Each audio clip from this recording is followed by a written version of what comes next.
Welcome, brother. I am Antonius, a novice like you.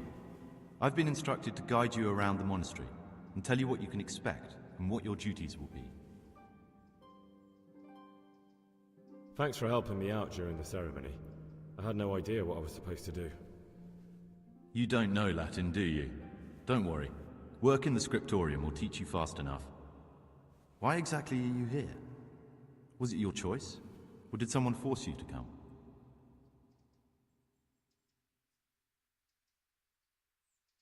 It was my choice. For a common lad like me, it's the easiest way to get an education and do something worthwhile with my life. It looks like we're both here for the same reason. I think we'll get along. Would you tell me something about yourself? I'm a novice and I'm here because I'd make a poor merchant. I like books and I want an education. Although I must say, so far the monastic life's been quite unexpected. Let's go then. Good.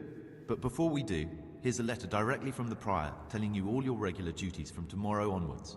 Make sure to read it this evening, so you know how things work. Right, we can go now.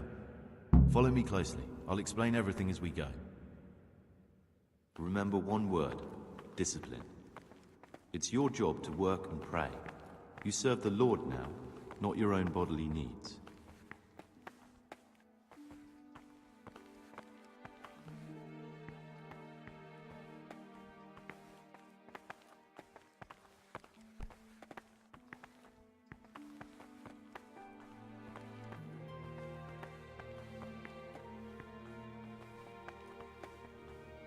Peace be with you, brother. This is the way to the dormitory, where we all sleep. You'll find a free bed there, which is now yours. Do you know the first thing the monastery taught me? To appreciate sleep. We rise before dawn every day. Takes a bit of getting used to.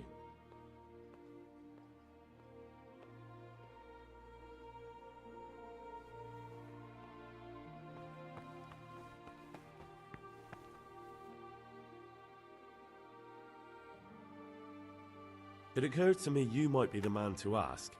I'm looking for some lockpicks. Do you know anyone in the monastery who could help me? Lockpicks?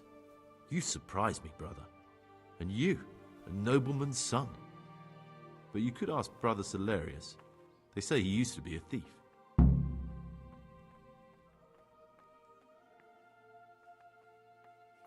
pull those idlers by the ears. What have they done to you this time, brother? They're shirking their responsibilities, leaving us, their superiors, to chase around after them, finishing what they don't. Did you have to finish someone's eating? This is the garden, Yet again. a place for silent contemplation and meditation.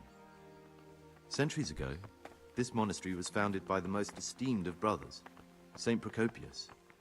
His earthly remains can be found in a cave under the monastery, and his spirit wanders the corridors at night, punishing any misbehaving novices. So beware. Here are the frattery and scriptorium, together with the library. These are the places where we work. Ora et labora. Pray and work. As a novice, you must always listen to your superior brethren, and above us monks are the prior and the superiors, who punish every infraction. You'll know them by the canes they carry. Do what they say. This is the refectory, where we come together to eat. During meals, you must be silent. Only one brother reads aloud from the Rule of Saint Benedict. The rule is the only law we recognize, with the exception of those from God himself. If you break any of its precepts, expect a swift punishment. But I've already told you about the circuitous.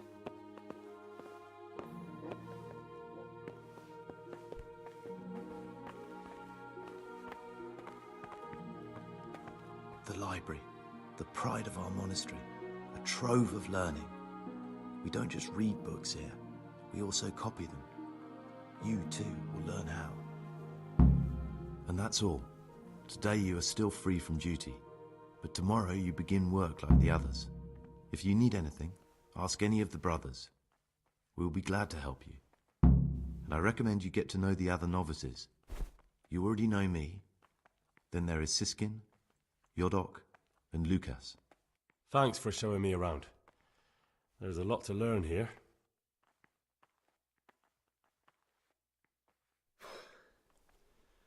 I need to make a confession. I'm no priest, but tell me what you've done. It's probably nothing to worry about. I'm here in the monastery looking for a thief. He had a hand in burning down the Neuhof stud. You don't say. And who are you to take such an interest? Someone whose job it is to investigate the case, find the perpetrators and make sure they get the punishment they deserve. Punishment? Do you intend to punish them here, in the monastery? I don't know yet. I'm still just on their trail. Perhaps you could help me find him? The missing thief? If I knew anything, I'd tell you, but I suppose it must be one of the novices. I've only recently heard about the Neuhof incident, and all the other brethren have been here much longer than that. I know. Aside from me, there are only 4 novices, but still I don't know which one he could be. 3? Please, leave me out of it. And you're right that it could be any one of them. No one knows anything about Lukas. Siskin might be a lot of things, but a monk isn't one of them. And Yodok is a slimy worm. It wouldn't surprise me if he was behind that massacre. Actually, the more I think about it, the less I like that Yodok. He's a treacherous rat who'd do anything to get in someone's good books. The thought of Yodok at Neuhof sends chills up my spine.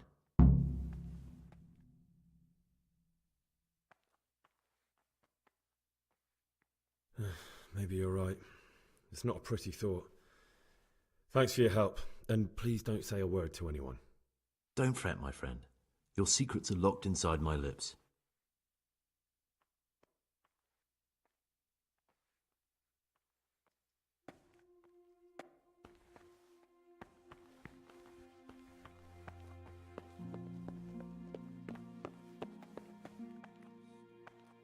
I've read one of the manuscripts copied by one of the novices.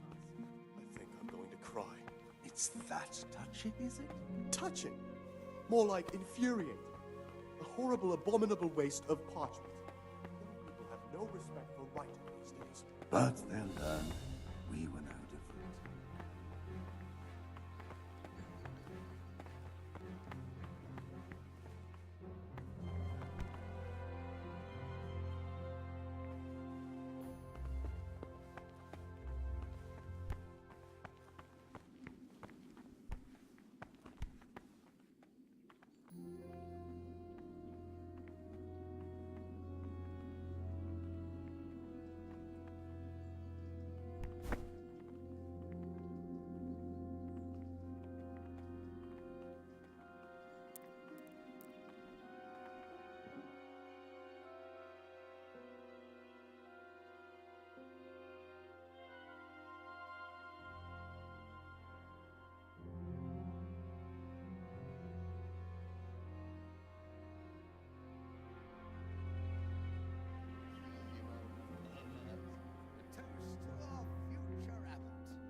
You've seen us drinking here, so either join in or swear you won't tell a soul. You won't want to end up like Lukas now, would you?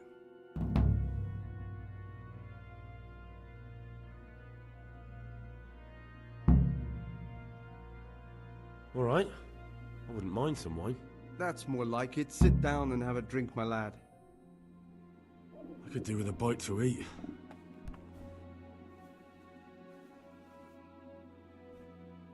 Quite right, brother. Just sit down and drink with us. When their wine runs out, Yodok will fetch more. Servus. What do you desire, Brother Gregor? What are you doing here? What does it look like? Drinking?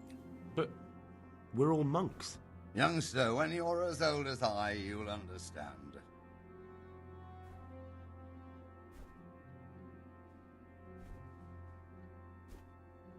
But you're the cicators. You're the ones meant to be keeping order here. How can gambling and drinking be a fitting part of a monk's life? Well, if you really want to know, see for yourself. All right. Have it your way. What would you like? You mentioned Yodok. What does he do for you?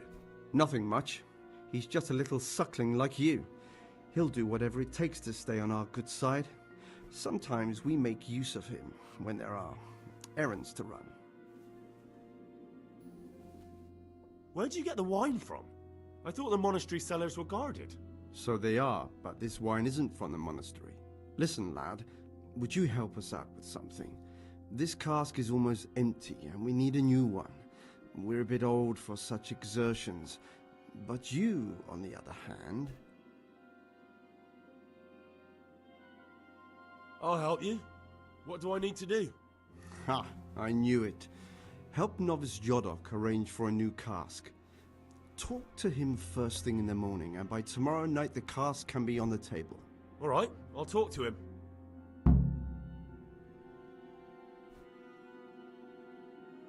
I'd like to ask you something about the monastery. Who's in charge of things around here? Abbot Peter is the administrator of the monastery, but you won't see him. He's always traveling, and on top of that, he's old and infirm. Perhaps the good Lord will bless him with many more years of life. And what happens when the old abbot dies? Then we elect a new one. Are there any candidates to be the new abbot? Yes, there are. Brothers John and Nevlas. Cursed elections. Since the brothers began talking about them, there's only been strife in the monastery. On one side are brothers who'd like to see John as abbot. On the other, those who support Nevlas, and they seem to be capable of fighting about it forever. Tell me about John. John is the circator and the oldest brother here. It would be only natural if he took the crozier from Peter. He has experience, merit, and composure. He'd lead the monastery wisely. I'd like to know about Nevlas. Nevlas manages the monastery's property. He doesn't have the most experience, but his drive and heart are pure, his faith firm, and his ideas rational. Although perhaps he's too keen to change our routines here, which many brothers don't like. Why does it matter so much who wins? Because the future direction of the monastery hangs in the balance. The younger brothers feel they have to work more than their superior brothers, and that some brothers are more concerned with their own comfort than with worshipping God. The older brothers take a different view. They say the younger monks want privileges they haven't earned, and each side has its own candidate. I thought politics weren't part of the monastic way of life. You're right, but we know nothing besides the monastery, and the abbot's decisions can influence our entire life. Some of the brothers take it very personally.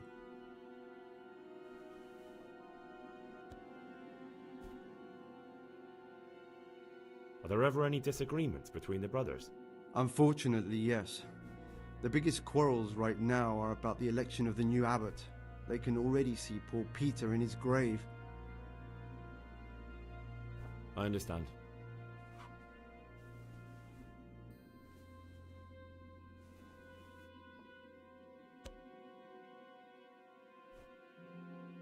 Can you leave the monastery? And where would you go? You have everything you need here. Anyway, all the doors here are closed and locked tight so no one can get in or out.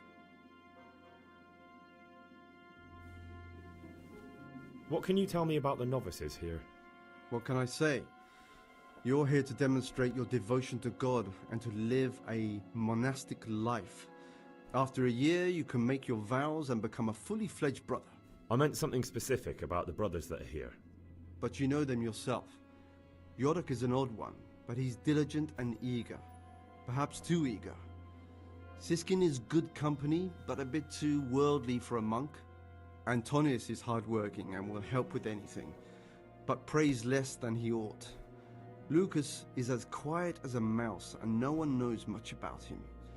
And then we have you, about who I know nothing. Who would you like to be the new abbot?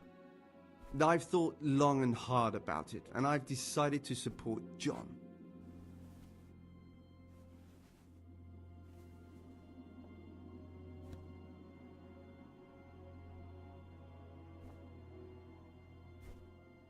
I'd like to ask you something about the monastery.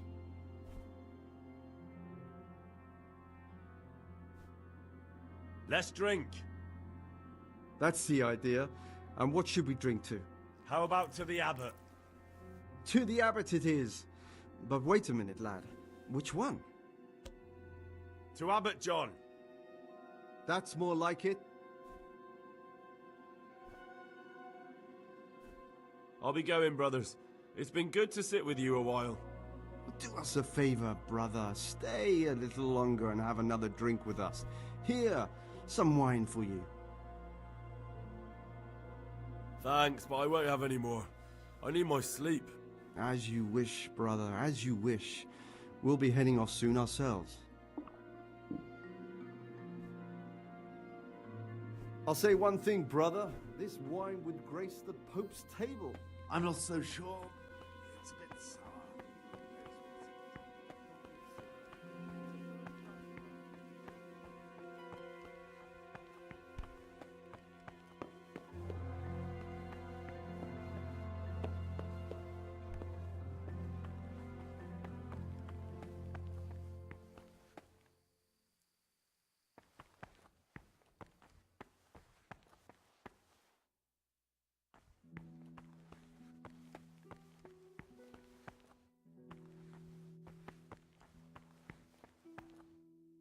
Ugh. Leave me be. I want to sleep.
I'll have to get something to eat. I'm starting to get hungry.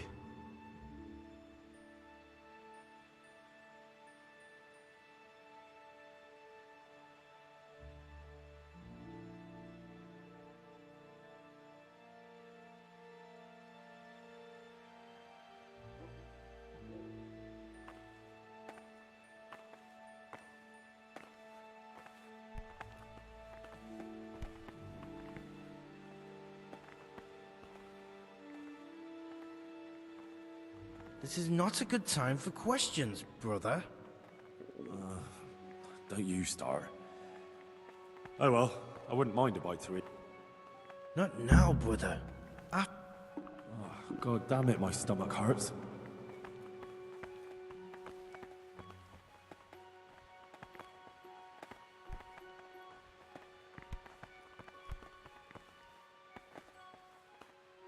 I'm Gregor and I'm new here. I know. I saw you in the church during ceremony.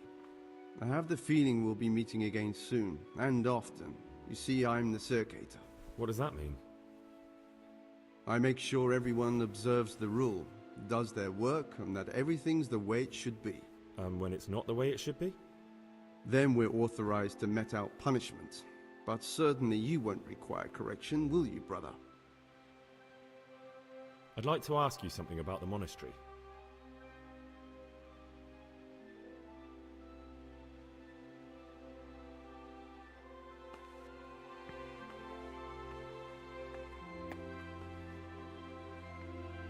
Greetings, brother. I'm Gregor, and I'm new here. Greetings to you, brother. I'm Yodok, the oldest of the novices. I hope you'll like it here in the monastery and that you won't get into trouble. Trouble? You're young, perhaps intemperate. You might easily stray from the rules of the order. I suggest you get to know the older monks. You never know when it might come in handy.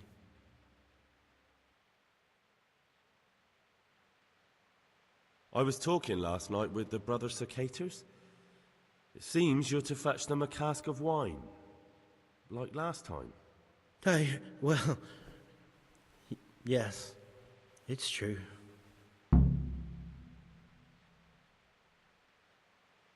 I'd like to help you. Would you really do it? To get hold of the wine, we'll have to leave the monastery for a bit. I know it's forbidden, but we've no other option. If wine started going missing here, someone would notice. But to leave the monastery, we need the keys. And only the prior has those. Wait a moment. Are you saying I'm supposed to steal the prior's keys so I can go and steal wine somewhere else? You see why I don't want to do it myself now, do you? I don't have what it takes. I can't get those keys, but you could. Or you might be able to pick the locks. But you've done it once before, haven't you? Last time the prior was sick, and he left the monastery keys in the circator's care. So they unlocked the gates for me. This time we'll have to steal the keys. How can I get hold of the keys, do you think?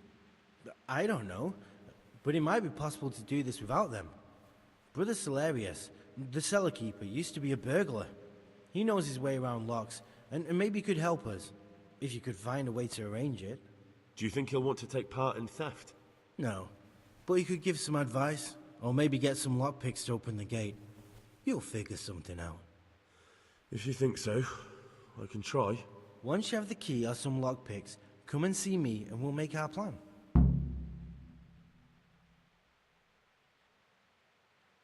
Listen, there's something I ought to tell you. There's a dangerous criminal hiding in the monastery, and I came here to look for him. Ha! I knew it! He's a villain. Who are you, though? Oh, it's better not to ask, isn't it? It's always safer not to ask. Never mind that. Who's a villain? That's Siskin. I always thought he was an odd one, the way he carries on. But now it makes perfect sense. He's a criminal fleeing justice. What are you talking about? You clearly know something I don't. I'm telling you, keep your eye on him. He's no monk. That's what my gut tells me. And my gut's never wrong. What are you going to do to that fellow once you find him? That's not your concern. You should talk to the circators or the prior about it, not act on your own.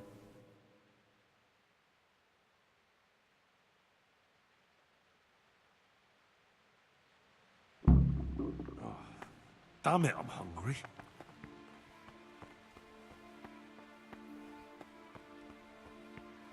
This is the virtue of those who hold nothing dearer to them than Christ, who, because of the holy service they have professed, and the fear of hell, and the glory of life everlasting, as soon as anything has been ordered by the superior, receive it as a divine I have to eat something. and cannot My suffer insides any are delay. shriveled up with the hunger. But this very obedience will be acceptable to God and pleasing to men only if what is commanded is done without hesitation. delay, lukewarmness, grumbling, or objection. For the obedience given to superiors is given to God. For if the disciple obeys with an ill will and murmurs, not necessarily with his lips but simply in his heart, then even though he fulfills the command, yet his work will not be acceptable to God, who sees that his heart is murmuring.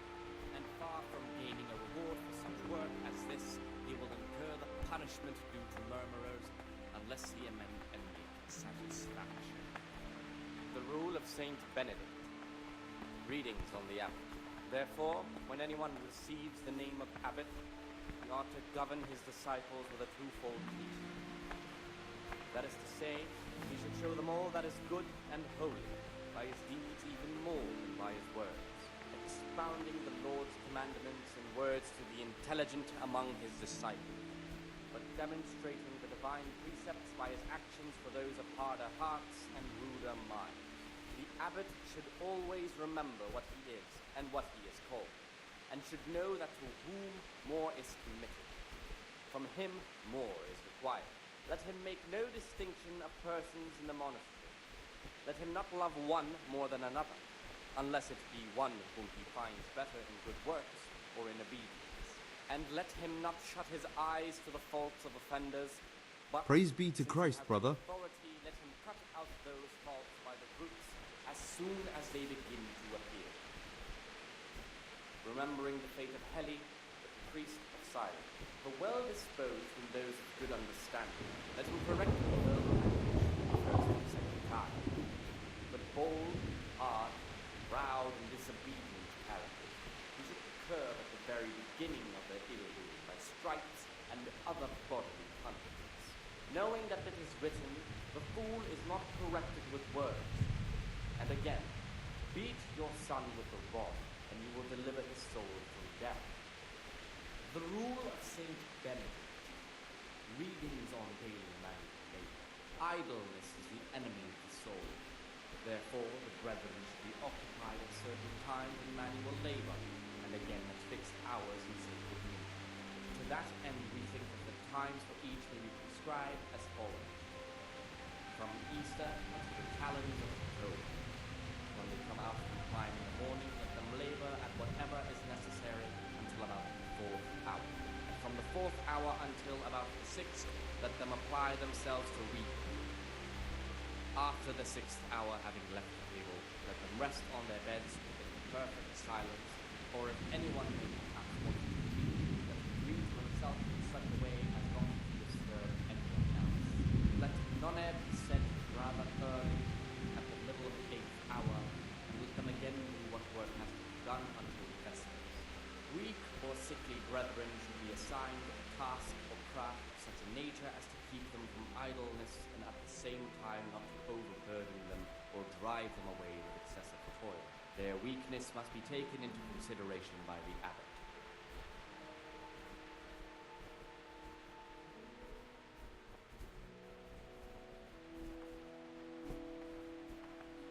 Salve, be well.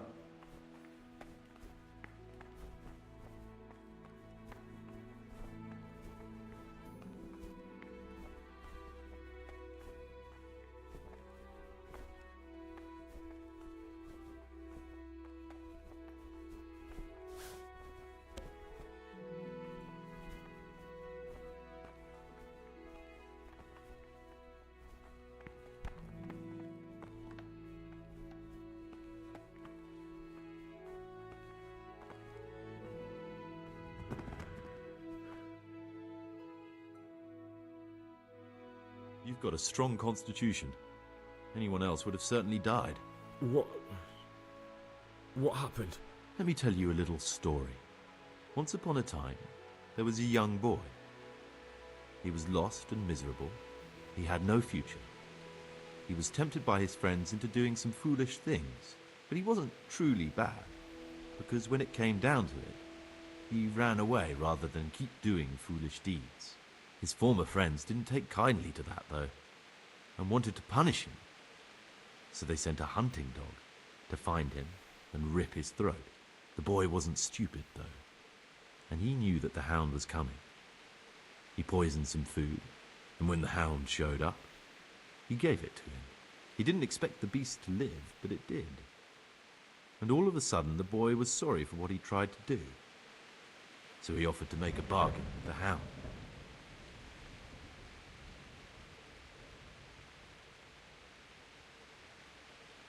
I think I understand you. But the beast would need to know what deal he's being offered. You know, we're both pawns in someone else's game. They have plans for us, but we don't have to let them use us. We can just forget all about it and go our own way. I was a bandit, and I was at Nyhoff. I've robbed and stolen, but I swear to God I've never in my life slain innocent people. What I saw at Nyhoff made me realize my life was worth shit, but I still had a chance to change for the better. Here in the monastery I've had plenty of time to think things over, but then you showed up and fucked it all up. So the evildoer changes his ways and finds God. What exactly are you proposing? Both of us can leave this place. You can go back to your people, and I can go somewhere where I can live out my life in peace, and no one will try to kill me. If we work together, we can both get what we want.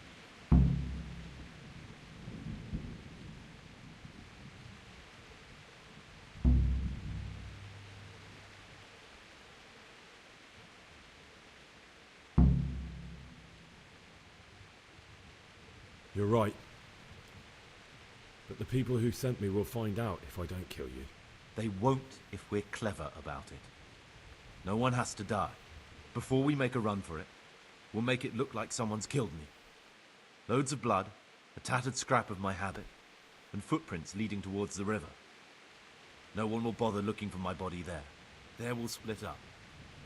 You go for your bounty, and I'll get as far away from here as I can. Good. Let's do it your way. Good. I'm glad that despite our initial discord, we could reach an agreement. Here, take something to calm your stomach. Now we'll need the keys to the monastery and some blood to make the tracks.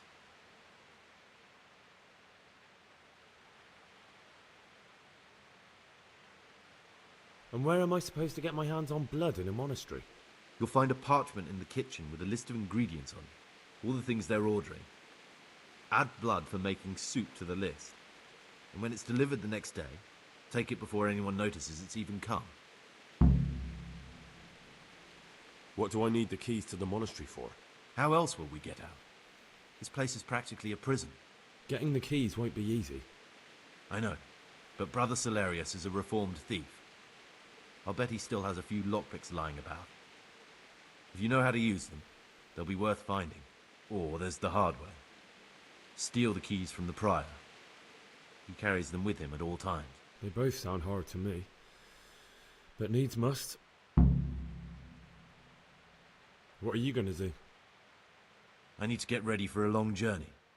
Prepare supplies, get some normal clothing somehow. That sort of thing. You can escape in that habit, but I need to vanish as fast as I can.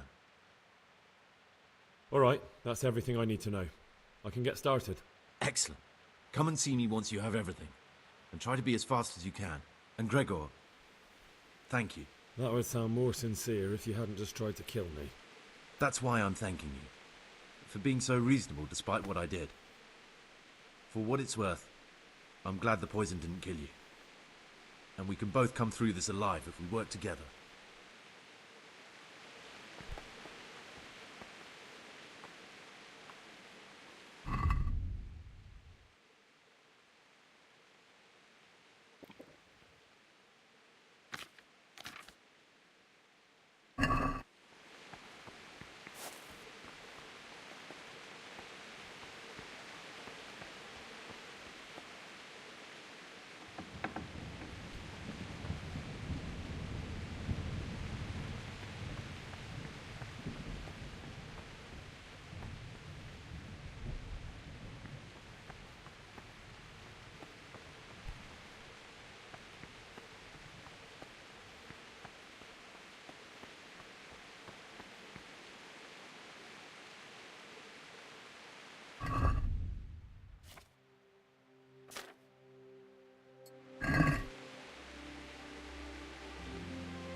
I'm Gregor, a novice.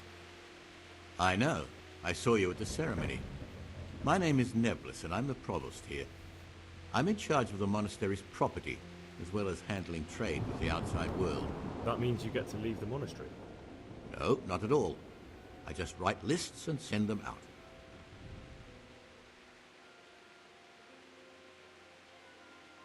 I'm here to work. Excellent. I've been waiting for you. There's the alchemist's laboratory. You'll find ingredients in the chests next to it. I want you to prepare 2 marigold decoctions. Once you finish them, you'll find me somewhere nearby. Don't forget to let me know when you're done so I can check them.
What would you like?